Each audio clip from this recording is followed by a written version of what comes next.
Hello, everybody, and welcome to today's webinar, The Payoffs of a Strategic Content Audit, the gift that keeps giving for unlimited content opportunity.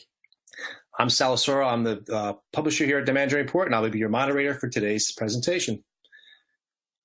For those of you who may be new to Demand Gen Report, and I can't understand why you would be new to us, but we are an online media company publishing daily news, a weekly newsletter, special reports, original research, and a rich menu of additional resources. If you haven't done so already, I encourage you to join more than 50,000 of your peers to our weekly newsletter by subscribing to Demand Gen Report today.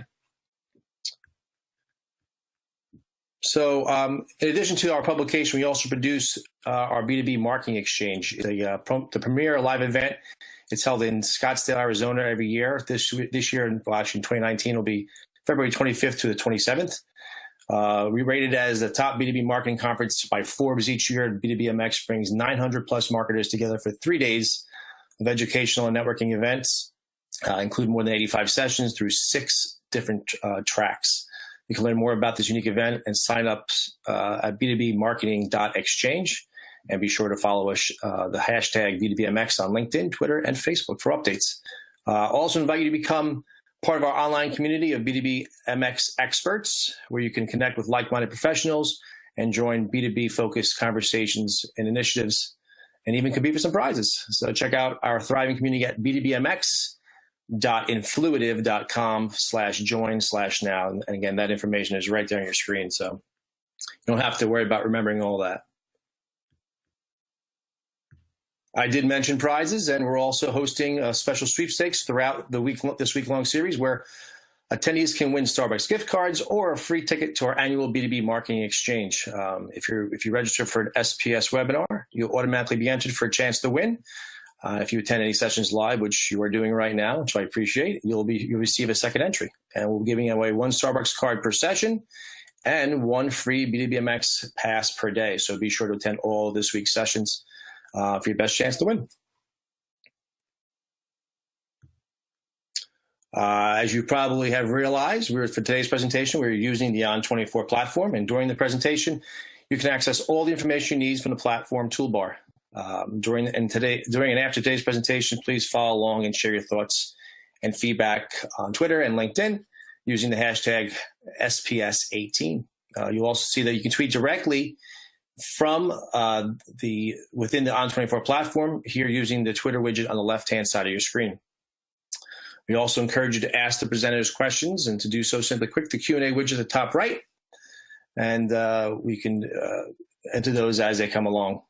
We are slated to have a 35-minute presentation with 10 to 15 minutes for Q&A following the session. You can submit your questions, again, using the Q&A widget at any time. For those of you who are wondering, yes, today's presentation is being recorded, and all attendees will receive an archive link to the presentation, so you can go back, review, and share with your colleagues or your loved ones. In addition to joining the conversation online, submitting your questions, we also welcome you to let us know how we're doing in an effort to constantly improve our sessions and the information we present. We do have a survey that will pop up when the webinar ends. But if you're an impatient type and you want to go ahead and do the survey in real time, you can see it's circled on the bottom there below. You can take a moment to do it whenever you'd like. So I encourage you to do so. So with that, with all the housekeeping items put aside, we're going to talk about today's speakers. And we have 2 great speakers. Our friends Dana Harder, who's the VP of Strategy at Content4Demand, and Christine Elliott, who is the Global Director of Strategic Content and Communications at JLL. We're happy to have them both join us today. I'm sorry, JLL Corporate Solutions, I apologize. And again, happy to have them both here today. So without further ado, I'm going to pass it over to Dana, who will bring us over to the next slides. Great. Thank you so much, Sal. And I'm really excited to have Christine here today to talk to us about audits. They're near and dear to our hearts, and I know she's got a lot of great stuff to share. We are a B2B strategy and content creation agency, and every day we're asked, how do I know what kind of content to create? How do I know it's the right format type? And every day we have these conversations with clients and say, well, it really goes back to making sure that we have a strong foundation in place to set forth our content strategy for the year. And I really believe the 2 main components of that strategy are the top one, which we all know, is we have to know our buyers, right? I know that's not new to anyone in the audience. And whether you've gone through a formal persona project or you've just done an analysis of your buyers, it really just comes down to that. Yes, I know them. I know their preferences. I know what I need to do to create my content. But the other one, which I think often is overlooked, is why don't we start with what you already have? And I think that companies tend to overlook this for a number of reasons. I think one, content is spread all over, right? It's living in multiple homes. It's, in different parts of the website. It's different product groups have different content. And so the idea of doing an audit and understanding what I have is a little daunting. I think the other thing is that clients think that they do have an audit in some regard. They have maybe what we would refer to as an inventory, which is fantastic. It's a great starting point. But at the end of the day, our hope and what Christine is going to share with you today is that we want to take that a step further. We want to be able to align our content to buyers, to buyer stages. We want to have our own custom criteria that at the end of the day is going to bring us back to a document that when I look at it, I'm going to be able to see my gaps, and I'm going to be able to make wiser and smarter decisions about the content I need to create for the year based on the gaps in the content I have, and see opportunities to maybe repurpose or reuse or use somebody else's content that they've got and not create something that's already there. So I think that audits are one of the least talked about pieces of our strategy and one of the most important. And so I'm really excited to toss this over to Christine so she can take you through a deep dive of what this looks like. I've known Christine for years. She's a friend, she's a client, and she's truly done amazing things with audits and laying the foundation for her content strategy. So with that, Christine, I'm going to toss it over to you. Thank you so much, Dana. I really appreciate it. And I'm so excited to be here and talk about global content audits and what we've done at JLL. So I am new to JLL. I joined in May of this year. And as Sal mentioned, my role is Global Director of Strategic Content and Communications. And today we're really going to focus on the strategic content side. And specifically what I mean by that is generating content that drives demand and ultimately revenue. So that is the goal of what we're trying to accomplish. And I was so pleased to join JLL and find out that their content audit was already in process. They were in that initial step that Dana talked about of inventorying and gathering the content, which is a big piece of what you need to do to implement a content audit. But in addition to that, there were several strategic initiatives within marketing that I think, as they were also in play, have a big impact on how we conducted our audit and also how we'll use those results. So first off, we were in the middle of a global website redesign of JLL.com. So obviously when you're redesigning your website, you want to make sure that you have the freshest, best content and you know where to plug it in. And the second thing that was underway was an evaluation of sales enablement platforms. And we have just selected a platform to go with. And we are going to use that platform also as a content repository. So when implementing an initiative that's as big as sales enablement, it's really important that you only upload the freshest content. And our content audit has really had a tremendous impact on our ability to optimize both the website and for our sales enablement platform. And then probably most importantly, we are in the process of developing our first global demand generation campaign, which is focused on the future of work and which I'll definitely talk more about. But for those of you who are not familiar with JLL, it is a global real estate investment and management company. And not to oversimplify it, but there's kind of two sides of the business. On the investment side, it's individuals and businesses who purchase real estate as an investment. And corporate solutions actually assists on the management side of things. So you can see from the bullet points on the slide, it really is about driving strategic value from your real estate portfolio, and that's what we help our clients do, whether that is things like facilities management, so providing all of the amenities in your workspace or office space or whatever kind of space that you have, Also a big trend right now is employee experience. So in order to attract and retain the best talent, sometimes the spaces that you provide and how they help enhance collaboration and productivity really are at the front and center of things. And so that's really important. And that's what Corporate Solutions does for our clients. So we really do help build, manage, and optimize spaces and that transform how people work each and every day. And there's a lot of information on this slide, but you will see at the center of it is the future of work framework that we have. And this is a global thought leadership platform where we periodically, every 2 years or so, go out into the marketplace and survey corporate real estate leaders to identify what are the trends and challenges that they are facing, and then ask them what they predict is going to happen in the next several years. So this insights engine is really helpful to us in helping our clients understand where they may need to go to stay ahead of the challenges and just how disruptive the world is today. And that's really the second trend, is digital disruption, and how technology is really transforming every business and every industry. And so we're trying to understand on our clients' behalf where those trends are going as it relates to real estate. But you can see that there's many, many things that connect to the future of work. And the two foundational elements are financial performance and operational excellence. And those, like any other corporate function, real estate is focused on how do I drive more revenue, more profitability, and do it more effectively and efficiently. But as we have uncovered the war for talent and the digital disruption, there are three additional elements to our future of work model that have really become front and center. And the first I've touched on already, the human experience. What is the impact of spaces on employees in terms of their desire to come to your organization, and then also to stay there and be productive and engaged? Digital Drive is all about the heart of the technology and how it's changing. And because of all of this disruption, the need to continuously innovate. So these 5 dimensions form the basis of our global research.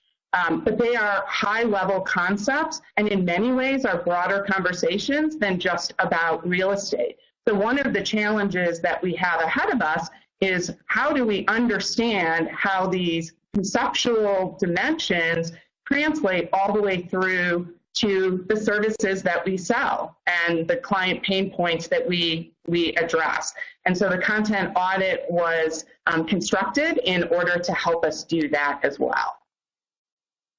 So boiling it down, I really see a content audit as a 5-step process. And I will not lie, this is not for the faint at heart. This is a huge lift in terms of resources and time commitment.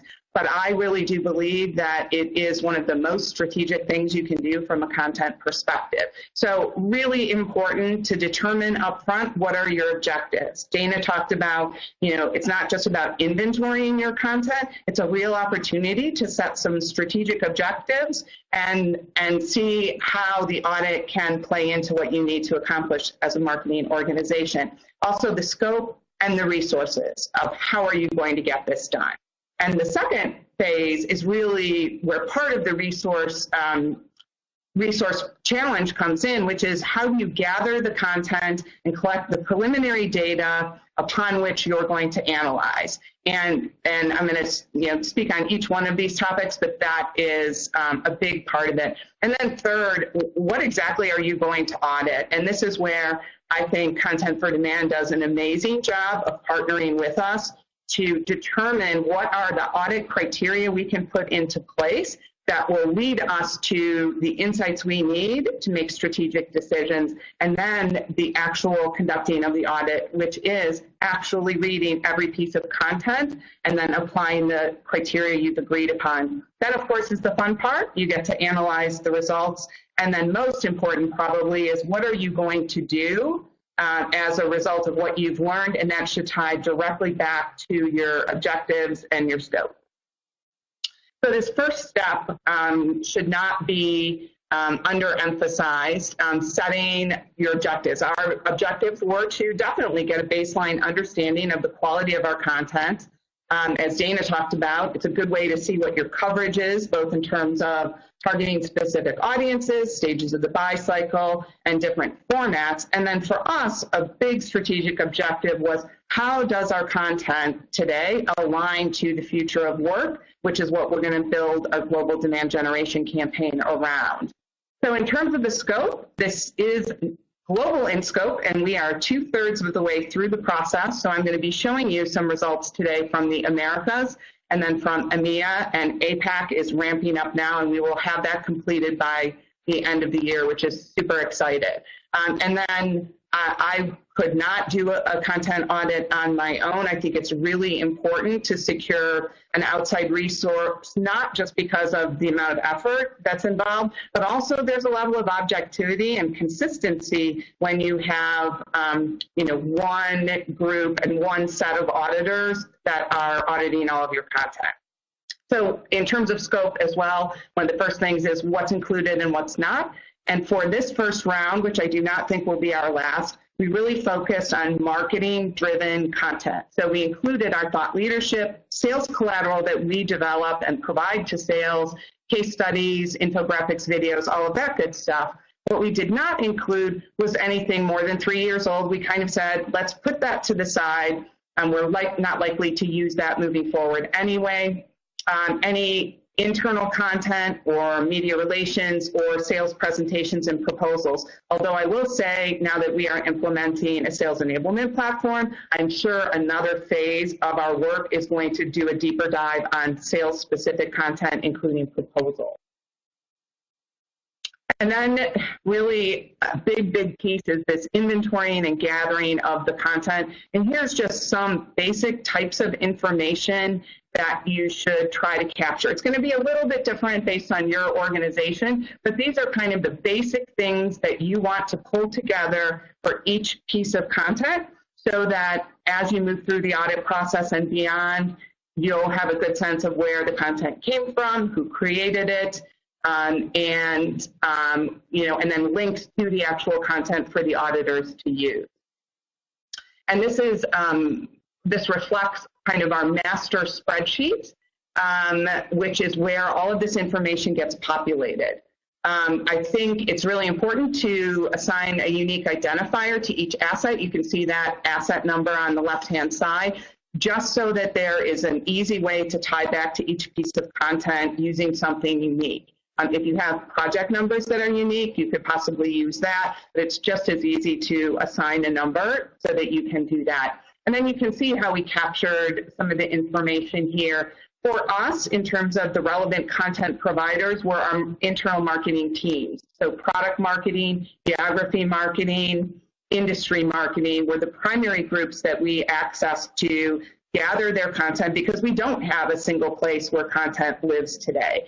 And so we created a set of folders on box.com and indicated where the content providers could put the content, and then ask them to populate some of this information. And I would say that as you do that, and as you access resources in your organization to help you get the content together, use vocabulary that your providers understand. What is a creator? What is it region created? Just use terms that the folks who need to think about the content and figure out what to turn over can easily understand. So this is a big part of the process of gathering it together and deciding what you're going to audit. And then this is a really important step, determining the criteria that you're going to use. So we sat down with Content4Demand, and there are some basic criteria that we've used in past audits together that I think are set a good foundation for what you would want to look at. First of all, overall quality. There's a number of things that can impact the quality of an asset that could be audited, and if it's for internal use only, you probably want to set that aside in terms of, at least for what we're trying to accomplish. An aged out asset is something that inherently in the piece of content has information that indicates that it is from the past. For example, if you wrote a piece on the very latest proposed lease accounting standards, which is a big thing in real estate, well, 2 years after that, that asset may be aged out, because if a reader looks at it and it says, here's the latest, and it's talking about something that happened 2 years ago, even if the rest of the information in that asset is still relevant, then you're still going to have an issue there. If it's a corrupt file or other quality issues, or sadly, if there is no value to it. Hopefully you're not going to have too many of those things. And then oftentimes there's just other things that pop up that you really can't account for. And so you want to kind of have that in there so the auditors can flag other things. And then buying stage is really important, especially as you look to your gaps. So we just categorize things very simply in early, mid, and late stage. And then also capturing job function or audience. And my observation on this one at JLL and in previous roles that I've had, I think there's a big opportunity to develop more audience-specific content. So we identified some key audiences, corporate real estate leaders being kind of the generic, but some other ones that we wanted to capture if we wrote that content, especially for that audience. So we're not saying that it could be applicable for many audiences, but it's really trying to capture where you are focused on an audience specifically. And then there's the concept of the evergreen score, which I think is a really, really cool metric.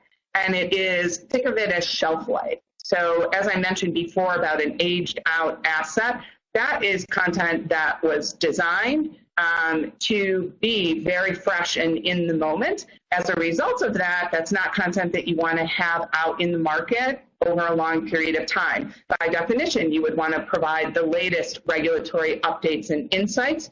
So a C score for an evergreen, it doesn't mean it's bad. It just means that it's susceptible to aging based on the type of content it is.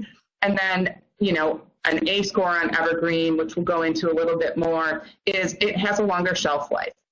So that's some basic criteria that I think is a good starting point overall. But as I mentioned before, we are really looking to the future and the future of work demand generation campaign. So we want to capture what of our content can be applied to the 5 dimensions of the future of work. So digital drive, innovation, human experience, performance, and operational excellence. And it doesn't mean that the content was specifically generated to say this is a digital drive issue, but does it fit within that context? Because we want to be able to leverage and optimize our existing content for our upcoming 12 to 18 month demand generation campaign. And then Content4Demand actually came up with this really cool example of a heat map to kind of put some of the criteria together in a way to show the strength that we have across the future of work dimensions. And I'll show you what that looks like as well. And then finally, 2 kind of ad hoc things. You're going to make an investment in an audit, and there's other things you can do to help you in other areas, or just some foundational information. Why not? So the transformational versus operational really has to do with the maturity level of an organization as it relates to purchasing real estate services. So there is a big chunk of enterprises that do not currently outsource real estate services. So for them, you want to create foundational content about building a business case for outsourcing and some more operational things like the cost savings and efficiencies that you can get. Some of our more advanced clients are really, really focused on things like employee experience and how to maximize the performance of their space to attract and retain talent, as an example, and that's a transformational topic. It doesn't mean that some of the less mature organizations won't be interested in that. It's just a way to sort of bifurcate your content for future use. And it's possible we'll never use that criteria, but since we were investing in the audit, it made sense to us to do that. And additionally, we captured themes and topics. And the topic piece, which is at a very, very granular level, is really the basis for the tagging that we're going to do for our sales enablement platform, and that we're going to use to populate content on our newly redesigned website. So as you can see, there's a lot of different things that you can audit, and it's another great reason to use an outside resource to kind of share what you're trying to accomplish. And Content4Demand was just great at coming up with some of these really new and different ways to help us get at what we're trying to achieve. So now I'm going to share with you some of the results, which are just hot off the presses. As I mentioned before, it is a global audit, and we have completed both the Americas and the EMEA portions, and you can see that we have now audited almost 1,000 pieces of content, which is a lot for sure. And I'm going to walk you through some of the results based on quality, evergreen score, themes, and the things that you see on the slide. So here's where we get to quality overall. On the left-hand side for the Americas, you can see that 63% of the content has no flag. So that is wonderful. That means the content is fine. But you can see that 20% of the content, or 129 assets, have aged out. That means at this very moment, you should take them out of circulation because there's something inherent in that content, in fact, for any of these quality flags, that makes it something you would not want to have in the marketplace. And in EMEA, you can see that 70% of their content has no quality flag. There are some quality issues, though, which is the 21% that we really need to dive into to see if there's any systemic things that we can do to improve upon it. And based on other audits that I have done, I would say that 65 to 70% of your content being okay as is not bad. So right off the bat, we're getting rid of anything that received one of those quality flags. In terms of evergreen score, as I mentioned, shelf life, this really speaks to the amount of time that a piece of content will continue to be relevant, pending, of course, anything changing in the market. So we're pretty heavily skewed toward evergreen content, which makes sense. The future of work are very conceptual dimensions for the most part, and not things that are really dependent on regulatory issues or things like that. And evergreen score, A, B, and C, there's no bad evergreen score. Every portfolio of content is going to be a little bit different in terms of what you're trying to accomplish. I was previously with an accounting firm, and regulatory updates were really, really important, and a great portion of our portfolio was C-level evergreen score. And really where this becomes helpful, especially as we gear up our sales enablement platform as a content repository, is all of this fresh content, the stuff that we are moving forward, we can set review dates based on the evergreen score. So that is super helpful in terms of creating a continuous audit process on the heels of this monumental effort. I also mentioned the primary themes. We just made these up in kind of these big buckets of things because we know that people often ask us for content around these issues. And the red and the black sections are kind of those two foundational areas, operations and financial, which most of our content is. And so, but there are other themes and topics that are emerging based on some of the trends in the marketplace, like talent and like workspace specifically, and technology. Those are areas that we have developed additional content on recently, and they're starting to show up as primary themes. But again, it's just good to have that labeling system so that if anyone asks for what kind of content do we have on workspace, we can provide that to them and easily access it. In terms of formats, a big difference here in terms of the Americas and EMEA, you can see that the Americas has many different types of content formats. I will say, however, in both cases, almost all of the content is static versus interactive, and that is definitely something that we want to look at as we move forward. And I think one of the big differences also in EMEA being primarily PowerPoint is that they got their content out of the business development center, and so much of the content that they provided, is sales enablement content, and thus in a PowerPoint format. Doesn't mean that it's bad. It's just, I think that dynamic is based on where the content came from. And ultimately for us, it's not so important what the Americas looks like versus EMEA versus APAC.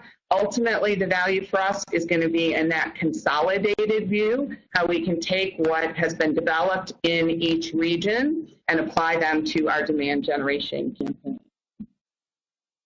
In terms of buy cycle stages, as we talked about, just very simple segmentation of early, middle, and late is good to do. You can see the Americas looks fairly evenly distributed, and EMEA, based on the fact that its sales enablement content has a lot of late stage content. And truly, I mean, while it's kind of cool to see that in the Americas it's fairly well balanced, it doesn't really matter in aggregate. Where it really matters is as you are getting down to individual client pain points and or building up from services that we have and how those relate to pain points, you really need to be able to tell a story all the way through and meet people where they're at in the different stages of the buyer's journey. So the aggregate doesn't matter. What really matters is when we identify an audience like HR and a pain point like attracting and retaining talent, and do we have content that can take people from understanding the issue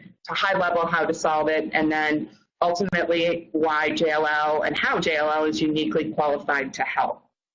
So this is another one that it's good to show, and especially in educating others in the business. You know, some folks haven't really thought about the buy cycle in this particular way, and so it can be beneficial to show this type of information to really educate folks on content marketing and demand gen and why we're trying to do what we're trying to accomplish. And then finally getting to the heart of our strategic issue, how does our content align with the 5 dimensions of the future of work? So again, red and black represent the 2 foundational areas, financial performance and operational excellence. And that's not surprising. But you can also see where we do have some content around human experience and digital drive primarily. This is where we're going to see in the more detailed view on where exactly we're going to need to enhance our efforts in terms of content development to support our ongoing campaign. And so this is a lot on this chart for sure. This is the heat map that I talked about. So green is roughly where you've got plenty of content. Yellow is in the middle, and red is obviously not as much content. And you can see that down the left-hand side of the slide of the chart, there's the future of work dimension. And then you can see it's segmented by the Americas and EMEA, and then it's really the different stages of the buy cycle. So that first column where we have 13 pieces of content in digital drive, 20 in human experience, that is content that received an A grade, so it is directly relevant to the future of work. It has an evergreen score of A, so it has a long shelf life, and it is around the issues for those future of work dimensions. Same for mid-stage content and then late stage. So really the thing that jumps out at me is that continuous innovation is an area where we really don't have a ton of content. In really most of the other dimensions, we've got a lot. I mean, to have 13 early stage assets for digital drive is really going to be a good start. But this is the kind of information that we are really going to hone in on to decide on our content development efforts as we head into next year. And then finally, what are all the gifts that you get? It's supposed to be the gift that keeps on giving, and it really, really is for us.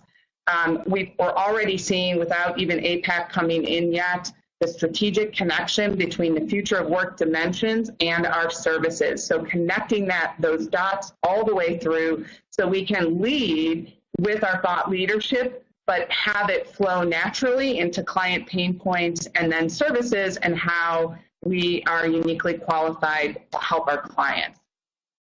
In addition, the tagging architecture for sales enablement platform is being populated with the themes and the very granular topics that we identified. We actually have 84 topics that represent the content that's been part of the audit. And while that's a lot, just knowing what those granular level topics are super, super helpful.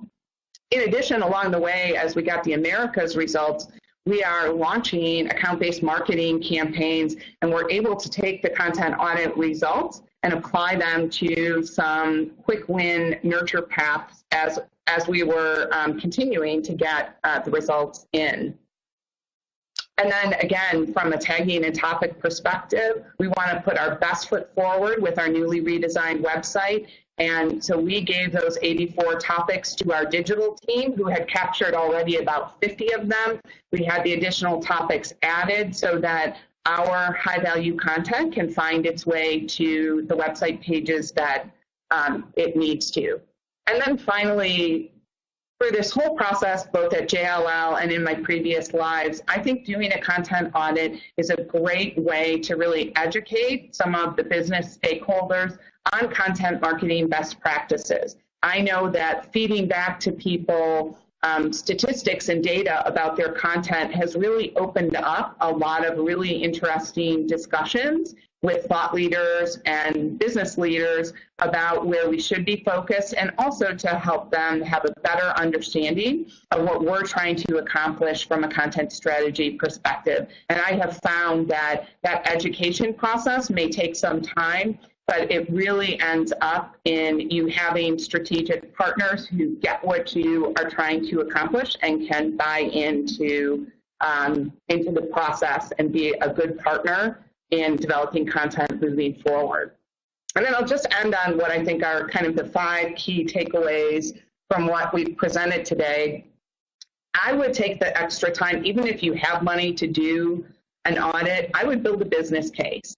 It is a heavy lift in terms of resources, even when you leverage an outside agency like Content4Demand, but also it allows you to have the strategic discussions about what can you accomplish in the audit. So for us, it was the Future of Work campaign and how we can use the content audit to ensure we are leveraging the content we already have today to get that campaign launched.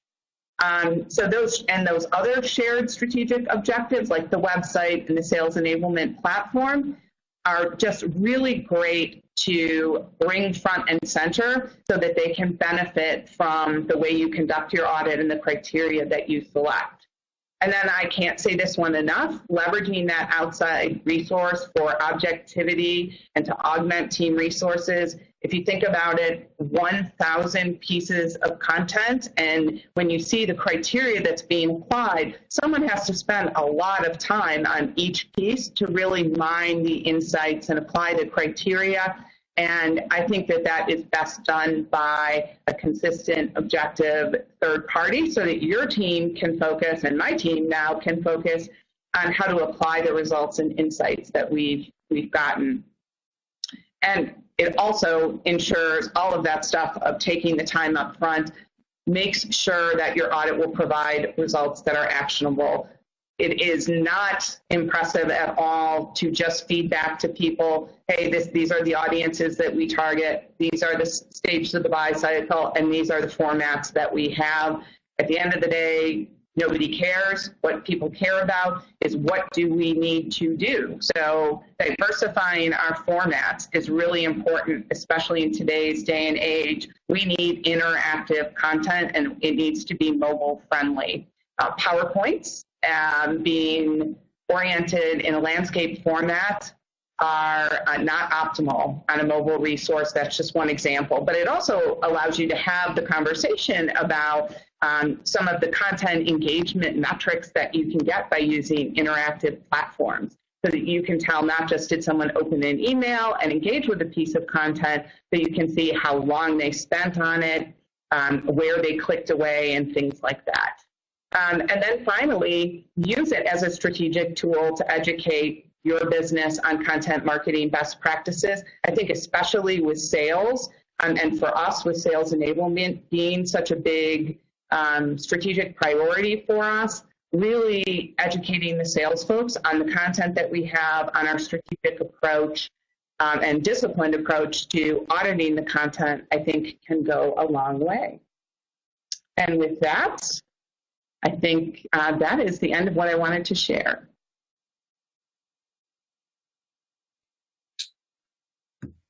Wow, thank you so much, Christine. That was fantastic. I mean, obviously not your first rodeo, but a lot of obviously great examples. The entire process, just the results were amazing. I still can't believe it's 1,000 pieces of content, so we really do appreciate that. Actually, at one point there, when you said JLL, I thought you said JLO. I thought you were doing a content audit for Jenny from the Block. That's time, Sal. That's not. Next time. She's going to make a special appearance here any minute, right? Don't be fooled by the content that she got. She's still Jenny from the Block. All right. So again, we really do appreciate it, Christine. We had a lot of good questions come in. I just want to remind everybody, because again, I have to remind everybody, please make sure you take the survey. If you wanted to wait to the end, it'll pop up. If not, you can go and click the link on the bottom of your screen. So, all right, let's get the questions. We have really some good ones coming in. I know we're about 40 minutes into this, so we want to be cognizant of everyone's time. So I figure we have a couple that we can get to real quick. The first one obviously is from Lily, and it's for Christine. She asks, how often do you recommend tackling or updating an audit? That is a great question. And I think it really depends on your business. But I will say, and I think you can see from the slides that I presented, that it is a heavy and resource-intensive thing to do. So I personally think the best way to do it is do it in a comprehensive way and then set yourself up to do continuous auditing as you move forward. So that evergreen score is going to be very helpful for us in setting review dates so that it becomes a process that we can manage on our own. But if that isn't possible for you, then I would say every 2 to 3 years is probably a good pace to take a fresh look. Right. That makes sense. And obviously, you used an outside source, use Content4Demand. There's a follow-up question. How do you make sure that the asset agency knows what you need or what they're looking at when you send them your content? Is there anything like that? That the whole process of establishing the criteria and having those strategic discussions with your partner is so important. I mean, this was a great example where Content4Demand, we sat down and talked about what we were trying to accomplish, educated them on the future of work, and they really came up with some unique ideas on ways to apply criteria and feed results back to us that I would have never come up with in a million years. So I think having a strategic discussion, whether you're using outside resources or not, makes a lot of sense because your audit will only be as good as the inputs and the criteria that you establish. Makes sense. That makes sense. Appreciate that. All right, so we have time for one more. Actually, I feel like a little like Alex Trebek here. We're going to stay on the category of audits for 1,000. This is actually for Dana. Dana, Nancy asks, is there a best practice regarding audit size? Like how many assets is too many? Yeah, I think, Christine touched on this a little too. I don't know if it's a question of if it's too many or too little. I think it's about making sure we understand what our goals are with the audit. We've had people come to us and say, hey, can you audit like 20,000 pieces of content? And we're like, well, sure. The question is, what are you going to do with that once you've got it? And how do you operationalize something? And, as Christine talked about in terms of their goal here was to align content to messaging and to to an area that they needed, is I always say is, let's walk before we run. And so, yes, I think at some point, if we determine it all needs to be done, it can be. But sometimes it's better to start in chunks and do the audit first for the piece that you're going to be able to show the most business results for quickly and move on. It is extremely labor intensive, as Christine mentioned. It's a manual process.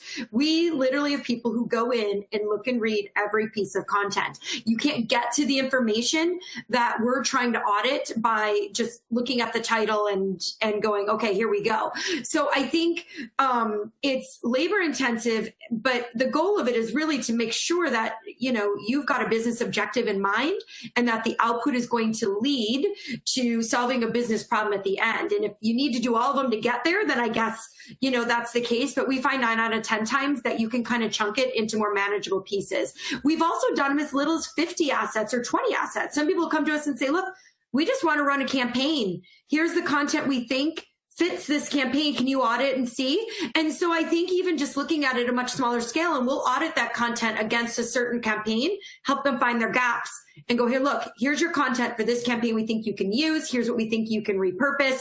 And here is where we think your gaps are for this campaign specifically. So I think it's more about understanding the needs of the business and solving the problem versus how many is too little or too many.